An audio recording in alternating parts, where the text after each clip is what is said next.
Hey, well, good morning. Hopefully, this is going to work. Hopefully, you are going to be able to watch with some degree of ability to see this without too much. I'm really glad to be with you all this morning.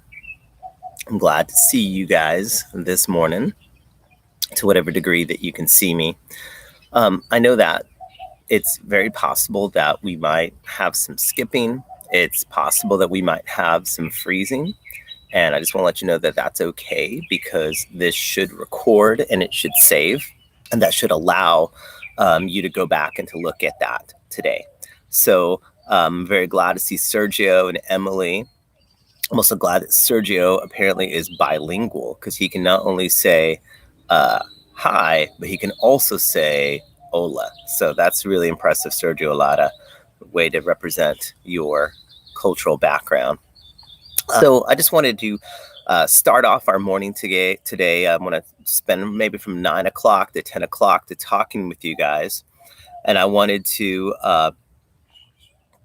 wanted to just spend a little bit of time helping you put some context with the coronavirus and talk a little bit about that as well. So hi to everyone who's adding, even those of you who have really odd YouTube profile account names, Joe. So yeah, and I'm glad that people have great questions like Noah, who's bringing his A game. But I just want to start off a little bit talking about the coronavirus. So yeah, it's definitely an unusual time. It's kind of crazy, actually, the things that we're experiencing. These are things that we've literally, never experienced in our life. This is a generational marking time for you guys. As of today, it looks like worldwide, there's about 436,000 cases of coronavirus. That's worldwide. And it looks like the total deaths worldwide are about 19,648, with Italy actually leading. Italy has about 6,820 deaths. Spain is 3430. China 3163. Iran has 2,000. France 1,000. The UK 422. And these are deaths that are recorded, and I think we might be in after the UK. So I mean, it's definitely a very challenging situation for sure. That we are looking at. For those of you who are asking, I'm going to post in our teams a Word document that's going to be like the basis of what I'm going to go over when we finish kind of talking about the coronavirus and like those current events. We will get into some material on the American, the French, and the Haitian Revolution, and that document will be posted and it'll be complete actually for you on the team's webpage. And so there's not going to actually, I think, for this first week be an assignment until the weekend. On Friday, I'm going to post a take-home quiz, and that take-home quiz is going to be something that's going to, you can use your textbook, you can use our time together to kind of understand that. But with the coronavirus, the center for our coronavirus is in New York City. That's where the highest amounts of infection is going on, and so that's definitely troubling and problematic. The United States government, of course, has taken an approach where there's various approaches to dealing with this, and one of them is now for Harris County. As of yesterday, we're in a shelter in place, which means that you're not allowed to leave your home unless you're going to the store for like groceries or for essential products, and that means a lot of places are closed that are not considered essential. And so we'll kind of see how that works out because they want to limit the exposure and the spread of the virus. But Congress has also tried to get in, and they are wanting to help because, companies are struggling. Some people don't have jobs. And as a result of that, Congress, like at 1 a.m. last night, they worked out a $2 trillion stimulus bill. And maybe some of you have heard a little bit about this. This is like one of the ideas that Trump had, and it includes sending out checks to some people. This includes $1,200 checks to many Americans based on income. Um, that's a big deal, for a lot of people who are struggling or hurting. A $1,200 check, getting it in a few weeks would definitely be helpful. Also, it includes $367 billion for small businesses, like businesses that have to close. The law requires that they shut down, and $500 billion for industries that are also struggling, also for cities and states. So that's $2 trillion that we're putting on the government credit card. And I think the idea is that, that's a lot of money, but this is a really crazy situation that requires big actions. And so some people might be pleased with that, and other people may not be so pleased with that as well. Another interesting thing about the coronavirus, it turns out that it is impacting men more than it impacts women. In fact, it seems worldwide the coronavirus kills more men than it kills women. And some reasons for that, it turns out that men typically globally are unhealthier than women. Men are more likely to smoke, to drink, and to do other healthy behaviors. In fact, if you look at how many men died versus women who died, for every 10 women who died of coronavirus in Italy, for every 10 women who died in Italy, 24 men died. And so, that's not proportional at all. For every 10 female deaths, there's 24 male deaths in Italy. In China, they did the research. For every 10 Chinese women who died, 18 Chinese men died. In Germany, for every 10 women, 16 men died. And so it's something that impacts men more than women. In Italy, for every 10 women who got coronavirus, 14 men got it. And so not only is it that more men die, but more men get it in general. And we're not really sure why. I think that's kind of an interesting thing. One possible reason is that men are generally unhealthy in their practices compared to women. In fact, if you look at smoking, 36% of men smoke compared to just 7% of women. And one of the things about the coronavirus is it impacts our lungs. And so, that's something to consider. That's something to consider doing, is thinking about how our broad health impacts our vulnerability. So 36% of men smoke, only 7% of women. Alcohol consumption, it turns out that the average man consumes 11 liters of alcohol a year, compared to the average woman who consumes 2 liters of alcohol a year. And so there is a correlation often between unhealthy consumptions of alcohol and our general health. And so these are just some interesting things to consider. Heart disease, it turns out that men are more likely to suffer from heart disease, more likely to suffer from stroke, more likely to get lung disease. And so these are all risk factors that people think might be a reason why men are suffering more than women of the coronavirus. So we know that it is spreading. We know that governments are responding different ways. We know our government is trying to do our government is trying to pass this $2 trillion relief. But also there has been some hope. There is new study that perhaps it's possible that a malaria medicine could be a key in helping to treat coronavirus. And this is not a new medicine. This is a medicine that I've taken before in traveling to sub-Saharan Africa. And it now seems like it's very possible that this malaria medication, in combination with some other medications, could help reduce the lethality of coronavirus. And so, according to ABC News today, clinical trials are starting. The state of New York, which is like the epicenter of our pandemic in the United States, just acquired 70,000 doses of this medication, and they're going to start clinical trials to see if that's going to help. So that's just something to think about. That's something that's kind of interesting. So we have $2 trillion, the government's responding. We have the fact that it turns out that generally men are unhealthier than women, and we see that played out in the fact that more men are dying than women are dying.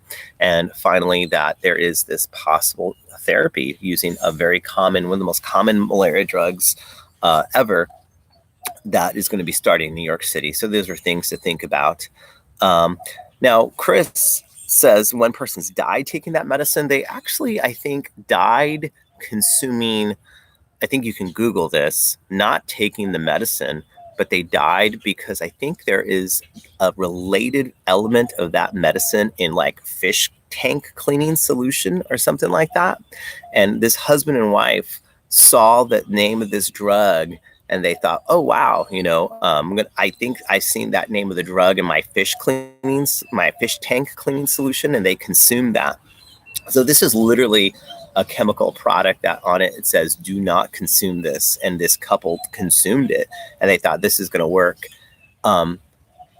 So it's not the drug, the prescribed drug that actually killed a person, but it's like them drinking this fish tank cleaning solution that killed them. So it's important that you kind of Google and check these things, because it turns out like a lot of things that I hear, a lot of things you see on social media turn out not to be true at all. In fact, there's some really great scientists working on the coronavirus crisis right now. One is this guy named Dr. Fauci, and you'll see him a lot he speaks all the time, and everyone, Democrats and Republicans, love Dr. Fauci. And a lot of people are like, oh, Trump has been silencing Dr. Fauci. And he actually came out on the news yesterday, or maybe the day before, saying, I've never been silenced. That's a false narrative that's been spread about me. And so we as humans, just like in high school, we like saying things and spreading things that are not true. So it's really important that we kind of make sure that what we're hearing or saying or spreading is not based on rumor, but grounded in facts. And so that's why it's important that we just kind of check those things out, because there's a lot of stuff being spread and a lot of things being said that just simply aren't true. Okay, so let's go ahead and now transition to just some material. The reason why we're going to transition to material, I think I may have mentioned this, is that there still is going to be an AP World History exam.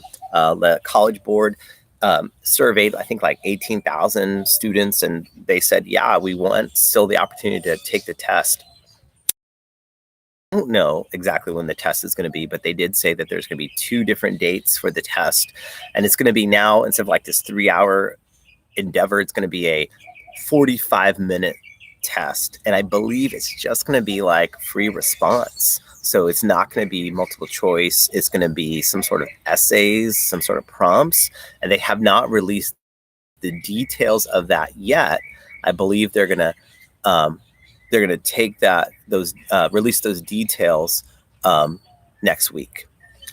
So I'll just kind of like let you know. But I mean, really, like in a time like this, when we are quarantined, I mean, like there is going to be a point where it's only so much television you can watch, only so much binging of your shows, only so much social media you can do.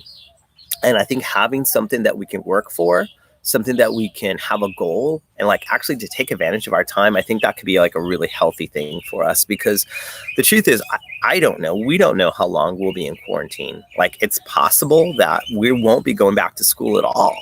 I mean, this school year, I mean, that's a possibility. We don't know. I mean, people talk about, well, maybe 21 days or whatever. I mean, the truth is, we don't know how long we'll be in quarantine. So that's what we don't know. But what we do know is there's an AP test. What we do know is that is a goal that we can work for. What we do know is that we could choose to use this time to have, like, even if we don't think we're going to pass that AP test, even if you didn't pay for the AP test, you still have this time. And we could say, well, you know what? Yeah, during that quarantine in 2020, it was terrible. These things happened, but I still learned about the world around me. And I just want to tell you that, like, epidemics and viruses and all sorts of things, these are things that we've actually talked about. We've talked about how viruses and epidemics have changed our world history. And so I would say, even if you're not planning on taking the test, or you don't think that you're going to pass the test, I think that we could use this time for a reason and a purpose. So let's use our last 40 minutes for a reason and a purpose. And I want to talk a little bit about the American Revolution, the French Revolution, and the Haitian Revolution. So some of you are asking me some questions about very specific questions about the AP test. If you have some more of those specific questions, email me, and then we'll try to get those sorted out. Our staff is also trying to figure out these things as they work from home as well. I have 4 kids, and so working at home is not as easy with a 2-year-old who, likes to see me and hang out with me. So we're all doing our best. So if you have specific questions, email me about the test and those dynamics, and we'll try to sort those things out. But let's try to use our 40 minutes we have left. And if you have questions, for sure, in comments, you can ask those things, and I'll try to make reference to that. And I think Sergio said, "Oh, I'm reading." Yeah, I'm reading. I have notes I'm kind of looking at as I'm on my front porch. So excuse me if I have to read. But the first thing I want to talk about this morning is the American Revolution. And so the American Revolution, one of the things, and all these things, I'm have a Word document that I'm going to upload to our teams. So I think it is good that you listen and follow along. But also, if you want to read along, I will have a Teams document, a Word document that I'm going over, shared there. And we'll kind of see if we're going to fill in documents as we go. This is our first try, so I'm just really doing my best for the situation. So for the American Revolution, one of the things that we know is that the American Revolution doesn't just come out of nowhere. The American Revolution is something that is inspired by ideas. And I hope that you know that the general ideas and the general movement that inspires the American Revolution is something that we call the Enlightenment. You might remember the Enlightenment is kind of like an extension of the Scientific Revolution. The Scientific Revolution said that there are physical laws that govern everything around us, nature and physics. These are things that are binding laws that you and I can discover. And just like there's natural laws to the physical world, the Enlightenment says, I bet there's also laws regarding the world of human society and human interactions. And it's just a matter of you and I discovering this. So instead of believing that a king is a king just because God made him a king, and there's nothing you can do about that. That was something called divine right of kings. The Enlightenment said that, you know what? There's things like social contract. There's this idea that I will be loyal to the government because I'm getting something in exchange. I'm going to pay my taxes to them because they're doing service to me. This is called the Enlightenment, these sorts of thinkings. And the American Revolution was inspired by the Enlightenment. Also, the American Revolution was very much inspired by capitalism. And this is something that is being criticized now because, if you've been to HEB or Kroger, you'll notice that at different times, there's no bread. At different times, there's limited milk. At different times, there's no Clorox or whatever the case may be. And a lot of people on social media say, oh, this is why capitalism has failed. And this is why there's no toilet paper. This is why capitalism is a failed system and we need the socialist revolution. It just kind of depends on, who you see on Facebook or social media. Some people see the status of HEB and say, yep, capitalism's failed. We need to go to a socialist system. And other people say, well, capitalism adjusts. And people would say that, what Ford Motor Company is doing right now, Ford Motor Company, they're not just making cars anymore. They're making actually medical equipment. Capitalist supporters would say, you know what? Alcohol companies are doing, they're actually making hand sanitizer now. Like companies that were making alcohol and brewing things are now switching to meet demand. And HEB is now making more bread, and HEB is hiring hundreds of thousands of people. They're giving their employees extra pay wage. Amazon is hiring, Walmart is hiring. So some people would say capitalism adjusts to the market. it just takes time. And so there's some people who say, yep, capitalism is terrible. This is just the sign that we need to get rid of it.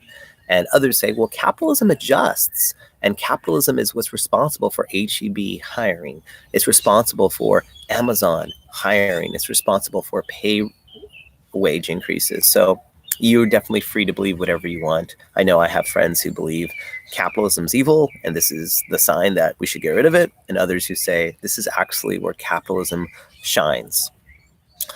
So capitalism, though, does inspire the American Revolution because there's the idea in capitalism of something called a free market. A free market is the idea that I should be able to sell or I should be able to buy at whatever prices the market bears, that is capitalism. That if I want to sell a gourmet burger for $10 and it's like the best burger I've ever had, well, yeah, I should be able to sell that.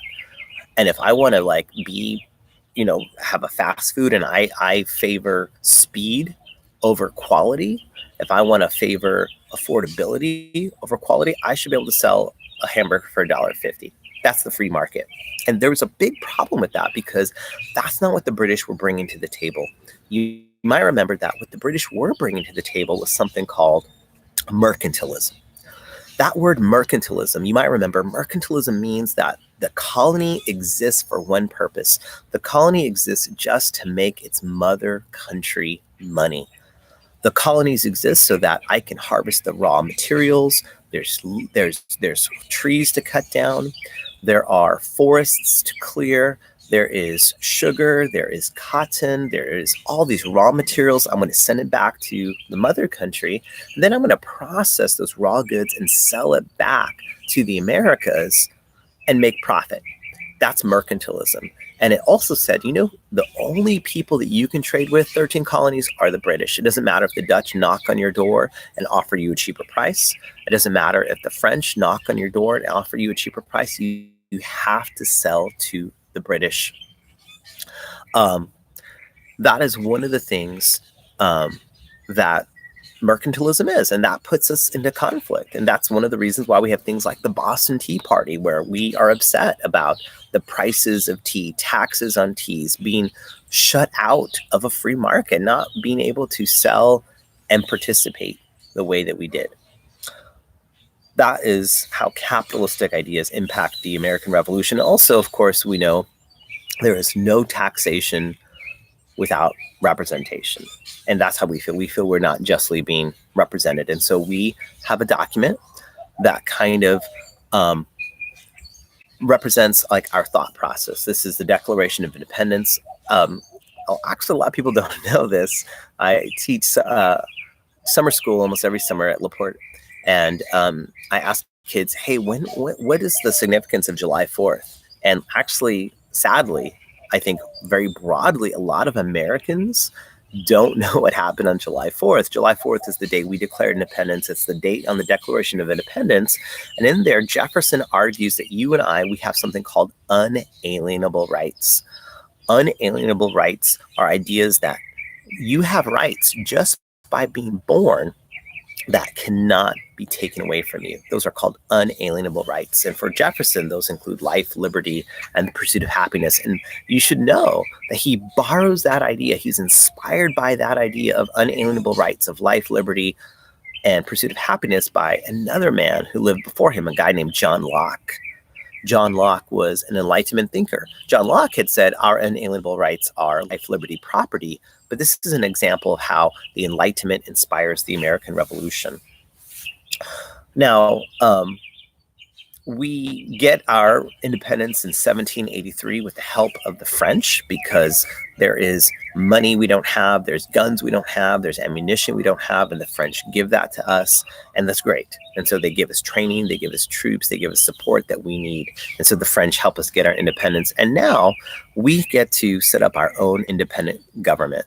And the thing about our own independent government is that we have some practice with democracy before we get our independence. You might remember we have practice because we're a British colony. We've inherited things like the Magna Carta, which limited the role of the king and established certain rights. It was a written document, the Magna Carta. that put limitations on government and gave certain freedoms. There was also something called the English Bill of Rights that also had in writing kind of listed, enumerated some of the rights that that people had under English government.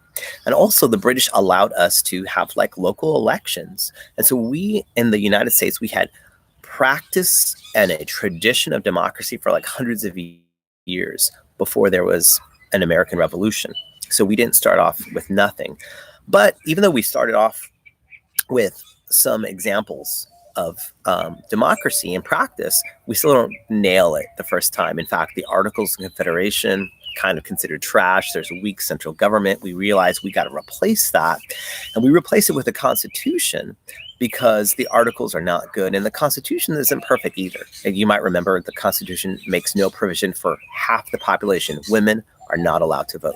The Constitution, you might remember, allows for the enslaved practice, the enslavement of millions of Americans who are also disenfranchised. Black Americans can't vote. So the Constitution is not perfect, and it's changing, which is why you can amend the Constitution, and we have through the amendment process. The Constitution also features separation of powers. You might remember there are three branches of government: the executive, which is the president who enforces the law; the legislature, which is the Congress that writes the laws; and the judicial, the Supreme Court, that interprets the law.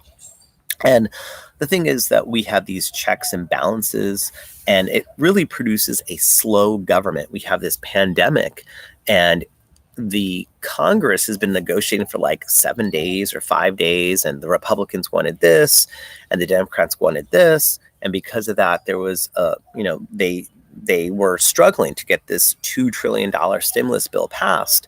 The Democrats wanted to, for example, put like solar and wind power, like environmental climate change things into the stimulus bill. The Republicans thought, well, I mean, that doesn't really have to do with the coronavirus. I don't know what solar power and wind power are going to do. I think the Democrats wanted to include like higher gas mileage for cars and stuff like that. And this caused disagreement between the Republicans and Democrats. And because of the disagreement, we have taken a long time. This is separation of powers. And the founding fathers would say that the founding fathers did a government like this on purpose to be slow. Because if you're slow on purpose, it makes it harder for a dictatorship to rise. So that's what we have: separation of powers, three branches, checks and balances, designed to be slow to prevent dictatorship. We also have examples of federalism. Federalism is the idea that we have two types of government responses. We have the federal government in Washington, D.C. The federal government in Washington, D.C.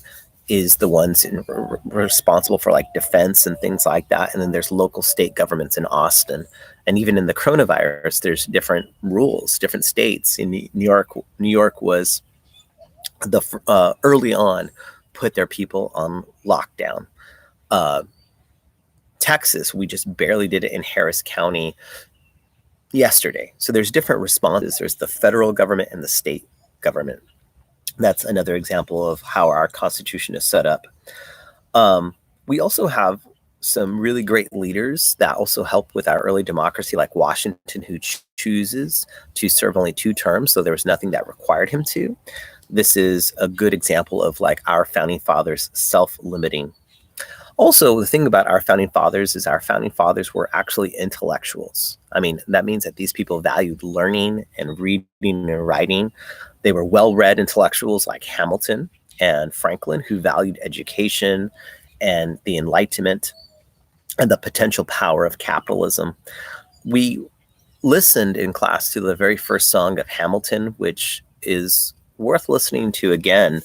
You know, it says in that first song about Hamilton that, you know, even though he was poor, he read every single book he could on the shelf. And he used the potential power of capitalism to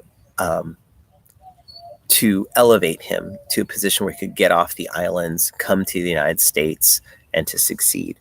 So we have intellectuals who help us, who believe in self-limiting, and that definitely is a benefit for us. Now let's talk now with 30 minutes left, about the French Revolution and the Haitian Revolution. So the French Revolution also has a slogan, a motto. Their slogan is liberty, equality, and fraternity. And these are like the three things that they say valued, that they love the most, that they value the most. And the reason why there's a revolution in France, just a few years after the American Revolution, has to do with the same ideas. There are economic issues. For us, we believe that mercantilism was no good. For us, we believe that capitalistic ideas like free market were worth fighting for. For us, we believe taxation without representation was bad. And for the French, also there's economic challenges in France. France is struggling.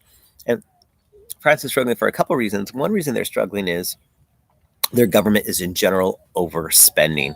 They're overspending just in their daily budget. They're also overspending to sustain the lifestyle at the palace known as Versailles. We saw a lot of video clips about Versailles. Versailles is like the number one palace for the world. Like everyone looks at Versailles as the standard. And the spending and the lifestyle of Versailles was just like over the top. And also, we talked about this just moments ago, the French spent money they didn't have funding our American Revolution. So they were rivals with the British. They wanted to go against the British. And they decided, you know what we need to do? We need to give money to the American Revolution. And they did.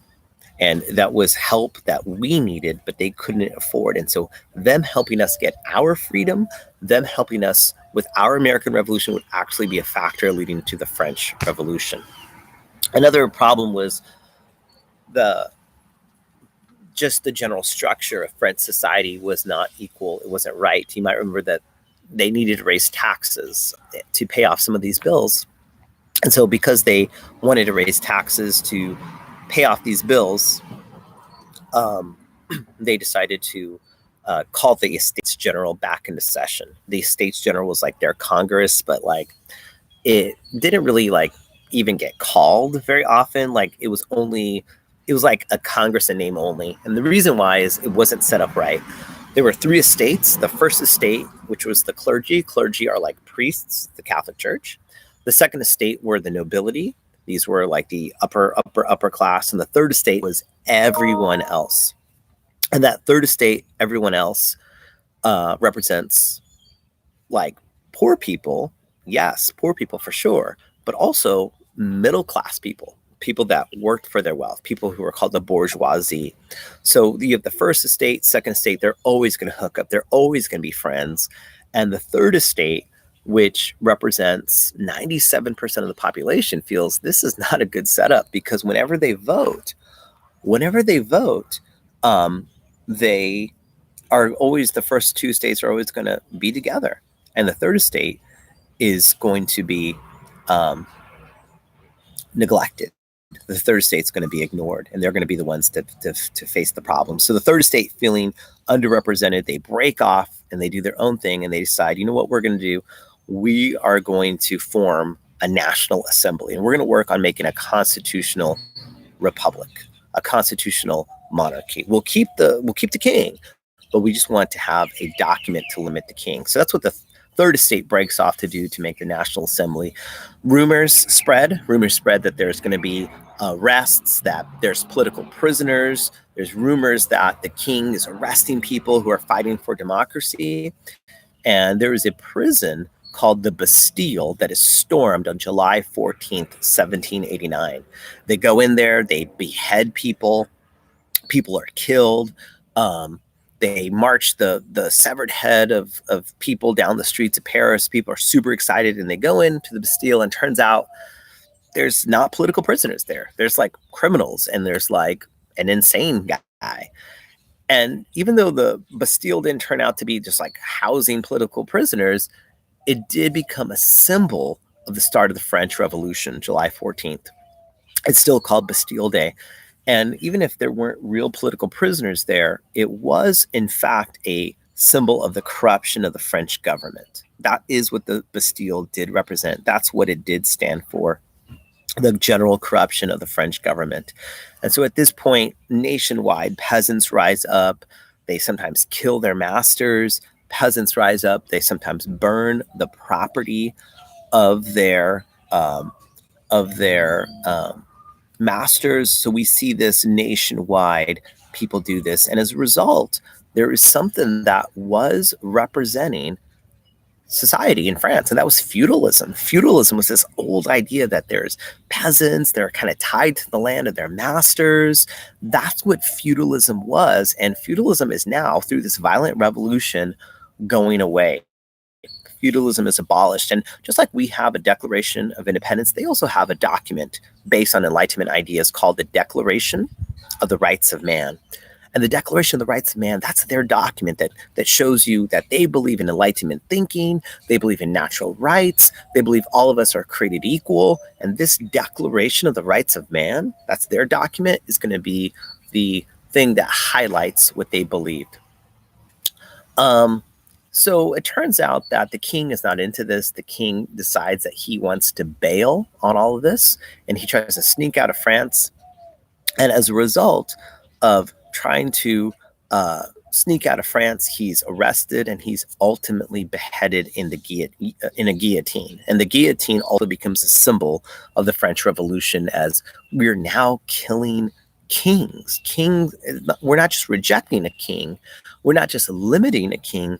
We're actually killing kings. This freaks out the rest of Europe. And the rest of Europe says, well, if the people in France can kill their kings, what happens if this comes to us? And so this kind of disturbs the balance in all of Europe with the killing of kings. And so with the king beheaded, King Louis beheaded, we have the first French Republic declared in 1792. And unfortunately, things don't go so well. I mean, things didn't go well for us with the Articles of Confederation. Things didn't go for us in allowing slavery to continue, but things really go wrong for France. They have, with the king dead, a time period called the Reign of Terror. And for the Reign of Terror, we have a guy named Robespierre in charge. And he is working with this group called the Committee for Public Safety. And if you hear the term, Committee for Public Safety, that sounds like they're good guys. You know, they're probably looking out for our... And listen, the Committee for Public Safety in Robespierre led to the arrest of hundreds of thousands of French people and the deaths of 17,000 French people. These 17,000 French people who were killed, these hundreds of thousands of people who were arrested, they were arrested because they did not adequately support the French Revolution. They were arrested because they thought they were not revolutionary enough. They're not, they probably want to bring back the king. These people want to bring back the old ways or whatever. And so the Reign of Terror resulted. Not only do we see kings being killed, but we also seen Christ and the church being rejected. Churches are closed. These are seen as a reflection. Churches are an old order thing. Remember, the first estate was the clergy, and the clergy worked with the king all the time against the third estate.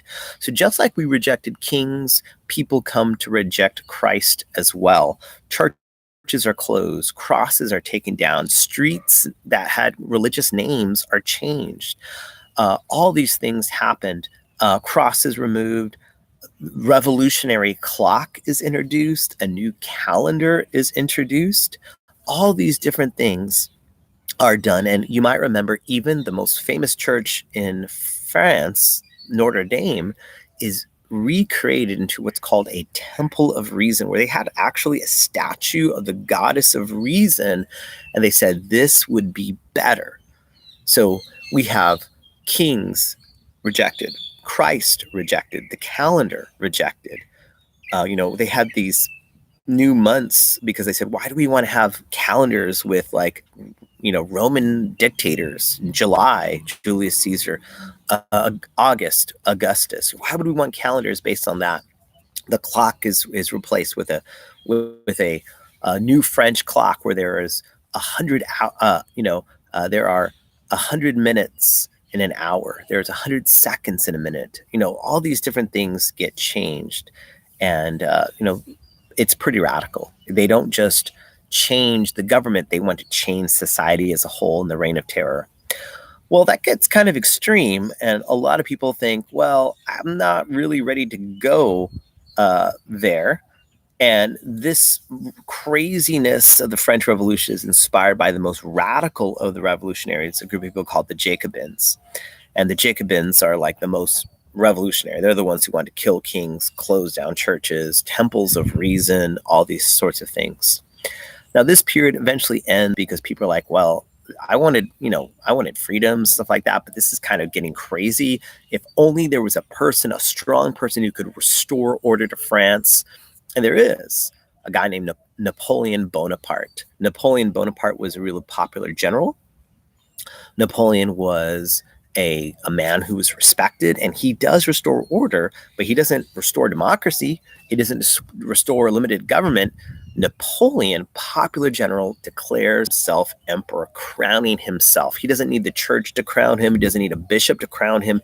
He will crown himself emperor. And this is different because we had a popular general, George Washington. George Washington was our hero. Some people in his inner circle, it is said, told him, hey, if you just want to, become the king, some people will support you. If you want to just run for re-election a third time, a fourth time, a fifth time, and it is said that George Washington said that we did not fight to end one King George just to have another King George. And so while we have a charismatic, super popular general, George Washington, who is important for the battles he fought and the battles he won, maybe one of the most important things George Washington did was something he didn't do. He didn't run for a third term. And that is the difference between Washington and Napoleon. Napoleon declares himself emperor.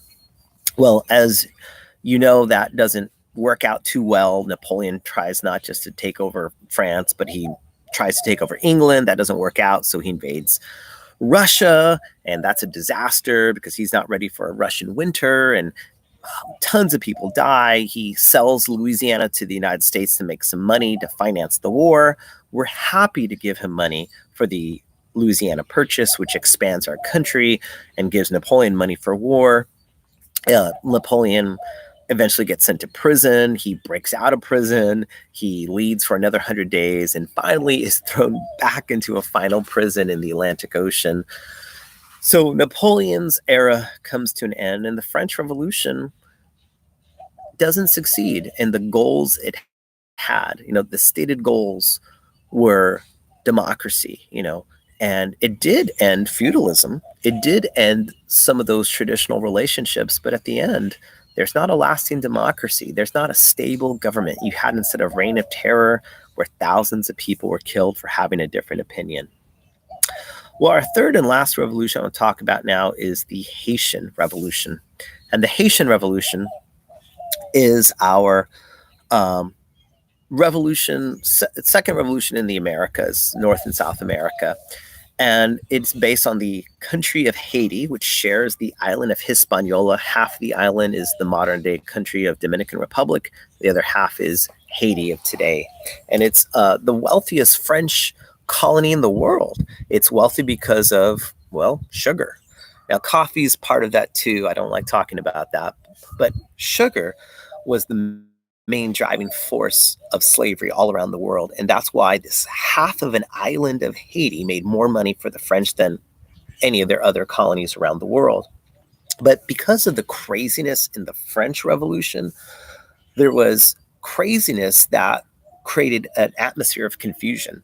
And there's three types of people on this island. There was the free white people. Many, but not all of them, owned slaves. There were free black people. Many, but not all of them, owned slaves. And there was the black slave majority. Well, in the confusion of the French Revolution is like this roller coaster ride of we got democracy. Now there's a reign of terror. Well, there's Napoleon restoring order.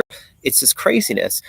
In this time of uncertainty, the two free groups, the free blacks and the free whites, they fight each other. They're both slave owners. And they fight each other for who's going to have rights. And they're led by a guy named Toussaint Louverture. And this is a black man who leads this revolution of black slaves. And he is also inspired by the Enlightenment. He also, just like our founding fathers, inspired by the Enlightenment, revolution inspired by the Enlightenment, the Haitian Revolution, this first successful black slave revolution, the most successful slave revolution of all time is inspired by the Enlightenment thought. So Toussaint, he leads it. He's considered a very effective leader, but he's arrested by the French. He dies in prison. Napoleon, who takes over France, wants to reestablish control of Haiti. He sends a massive invasion force, but there's something that protects Haiti that they were not prepared for. Now, the bravery of Haitian people protects Haiti. Haitian women pick up arms and they fight and they help protect Haiti. Brave Haitian men protect Haiti, but there's something else that protects Haiti, and that's disease. Disease was something that they were not prepared for, and it was disease that killed more French soldiers than Haitian bullets would. And that's the thing about disease. Disease is a game changer. For us in the United States, we're the most powerful country on the planet, and coronavirus right now in 2020 is something that is a challenge for us. We're slow to deal with the spread of coronavirus, and now we're kind of adjusting as we go. Disease is absolutely a game changer, and I'm going to tell you right now, March 25th, 2020, how this pandemic plays out in the United States is going to be a game changer, probably for the election of November. It's either going to be the case that Americans will see Donald Trump failing this pandemic and he's going to lose the election, or it's going to be the case that Donald Trump is going to be seen as someone who was generally competent or successful getting us through this pandemic, and he's going to get reelected. The last time we had a pandemic was the Spanish flu of 1918. 102 years ago was the last time America was shut down by a pandemic, the Spanish flu, 1918. And the party in power in 1918 lost the election. And that's how some people might see this could play out as well. So, we don't know. We'll kind of see how that plays out in the next few days and the next few months. But disease is a game changer here. The game changer indeed was that the French had a better army. The French were more soldiers, more experienced, better trained, but disease was a game changer, and disease protected the island of Haiti, allowing them to get their independence in 1804. Slavery was abolished on Haiti, and Haiti is the first free former slave society. And sadly, they would struggle. And they would struggle for a couple reasons after they're free. They struggle because they didn't have any sort of experience with meaningful democracy. They never had elections. There's no Magna Carta to look at. There's no English Bill of Rights to look at. There's none of that. The French, they had dictatorship. They had King Louis. They had this example of one of the King Louis, who was called the Sun King. Just like the sun is the central solar system, everything revolves, it depends around the sun for life and survival. That's how French politics were. And so the Haitians, though they're inspired by the Enlightenment, they never had any practical practice with democracy. And this is going to lead, sadly, to a lot of corrupt government, a lot of inefficient practices. But on top of that, after the Haitians get their independence, the French actually send the Haitian government a bill and say, okay, you're free. Here's the bill of what you owe us. And Haiti will be crippled, having to pay money they don't have for crimes they never committed. It doesn't make sense. So Haiti is crippled from the offset, from the very beginning. And we, the United States, don't help either. Because what can we do? Are we going to be able to call up Haiti and say, hey, congratulations, you fought for independence, we fought for independence, we believe in the Enlightenment, you believe in the Enlightenment, we fought a king to get rid of a king, you fought, we cannot collaborate, we cannot cooperate with Haiti. We can't do that because we are also a society that is dependent partially on slavery. We cannot give a thumbs up to the Haitian Revolution, because to give up a thumbs up to the Haitian Revolution would be to betray our own elements of our own society that are dependent on slave labor. And so the Haitian Revolution is a success, but one that's gonna I mean, it successfully abolishes slavery, but it's going to have challenges in the long term. Also, there is also going to be some parallels between the French Revolution and the Haitian Revolution. The French Revolution gets rid of the old system of feudalism that is dead and gone with. It's an unfair system that abuses the poor, in many ways abuses the poor. And also there is an unfair system of slavery, which is way worse than feudalism. That's abolished as well. But the French and the Haitian Revolution struggle to maintain a system of democracy. Now, we struggle too. The fact that we still have slaves, millions of slaves, and that we have to fight a civil war, killing tons of Americans, shows that we still struggle too, imperfectly, as we move forward.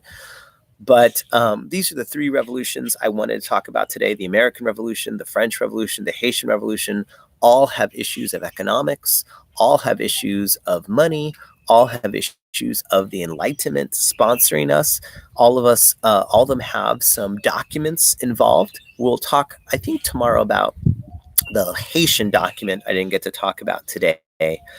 But that's what we have as we talked about those three. I will post a Word document on our team's webpage kind of talking about these three revolutions. Tomorrow we'll meet again at the same time to talk about other revolutions. We're going to talk about Latin American independence. And on Friday, we'll continue to talk a little bit more about that as well as having a quiz for the weekend. So if there are any questions, I'm happy to answer any questions with our 5 minutes we have left of our time.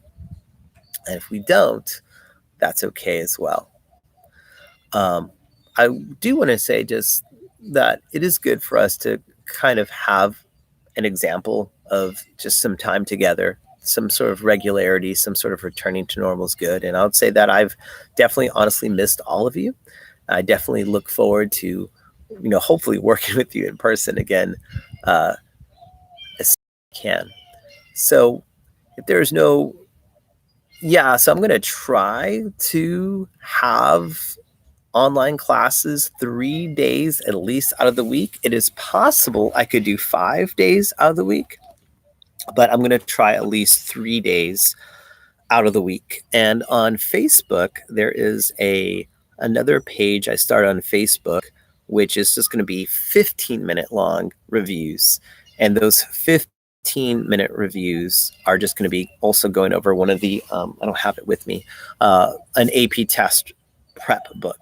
And so I'm going to just try to take those 15 minutes at a time. I was not ready to do that today because I didn't have my coffee time yet. So I had coffee and I just wasn't ready. I wasn't prepared for today fully. But I'm going to do that again tomorrow. And I'm going to try to use the Remind account. If you haven't signed up for Remind, I want you to go ahead and do that. So that way you could be aware of that. There was no homework for the spring break. Someone said that. I said if there was an outbreak, we wouldn't have homework. And we didn't have homework. Last week we were out because of the pandemic, but now we're doing online classes. And so that's beyond my ability. So that's fine. I have no snacks to sell. I guess I could deliver it. I don't know how that would work, but our friends in Kenya, in case you're wondering, their schools were also closed as well. And so I've been in touch with them. They're really, they're scared about it. There seems to be possibly actually some anecdotal evidence that it may be slower in Africa because part of the population takes malaria meds. And so we're actually just going to wait and see. I have several friends in Uganda, Rwanda, Burundi, and Kenya, and they're all kind of worried and kind of concerned about it. So we'll just see what happens with that. So we'll be back tomorrow at 9:00 for another class period. We'll do that again on Friday. The Remind information is on the Teams page. Also on Friday, I'm going to post a take-home quiz that will be the information. The remind information will be, I think it is on the Teams page that you're part of. So if you check Teams, you should be able to see that. That will have, and then I'll send out remind information for the Facebook page where I'm going to be doing live AP test prep. And I sent a remind this morning about today's session. So just to let you know about that. So I think that might just be about the end of our time together. I really look forward to seeing you guys tomorrow. I will miss all of you guys, and we'll just continue to try to take advantage of the time that we do have. If you have any other specific questions, feel free to email me, and I'll try to respond as quickly as I can.